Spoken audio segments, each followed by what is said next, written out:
எல்லாருக்கும் வணக்கம். உங்க கேள்வி வேலை கேட்கலாம். என்ன கேள்வி வேண்டி கிடக்கு? ஒரு நாய்ங்க கூட்டத்தை வச்சுக்கிட்டு எவ்வளவு பேர் தப்பு பண்ணி தெரியுமா? எது நாய்ங்களா? வாங்க சார், வாங்க வாங்க உங்களைத்தான். நீங்க தான் சொன்னீங்களா நாய்ங்க கூட்டன்னே? Very good. கடைசியா எப்போ ஒரு நாய்க்கு சோறு வச்சீங்க? 2 நாளைக்கு முன்னாடி? ஒரு 4 நாளைக்கு முன்னாடி? வாழ்க்கையில ஒரு நாய்க்கு சோறு வச்சிருக்கீங்களா? வச்சிருக்கு சார். பெடிகிரி வச்சிருக்கேன்.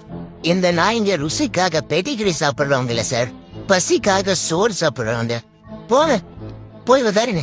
போன வாரம் டெல்லி சுப்ரீம் கோர்ட்டு 5000 திருநாய்களை பிடிக்க உத்தரவிட்டிருக்கு. பின்ன தெருநாயால எவ்வளவு பேர் கடிப்படுறாங்க தெரியுமா? எவ்வளவு குழந்தைங்களை கடிச்சு கொதறது தெரியுமா? முதல்ல குழந்தைங்களுக்கு நாய்கிட்ட எப்படி பிஹேவ் பண்ணணும்னு சொல்லி கொடுங்க. சும்மா படுத்திருக்கிற நாய் மேல கல்ல விட்டு அடிக்கிறது, கொம்பெடுத்து அடிக்கிறது, இத பார்த்து வளர்ற நாய்க்கு குழந்தைங்கன்னா என்ன தோணும்? குழந்தைங்கன்னாவே எதிரி நினைச்சு கடிக்க தானே செய்யும். முதல்ல தெருநாய்கிட்ட குழந்தைய ஏன் போக விட்டுறீங்க? குழந்தைய பாத்துக்கிறது யாரோட கடமை?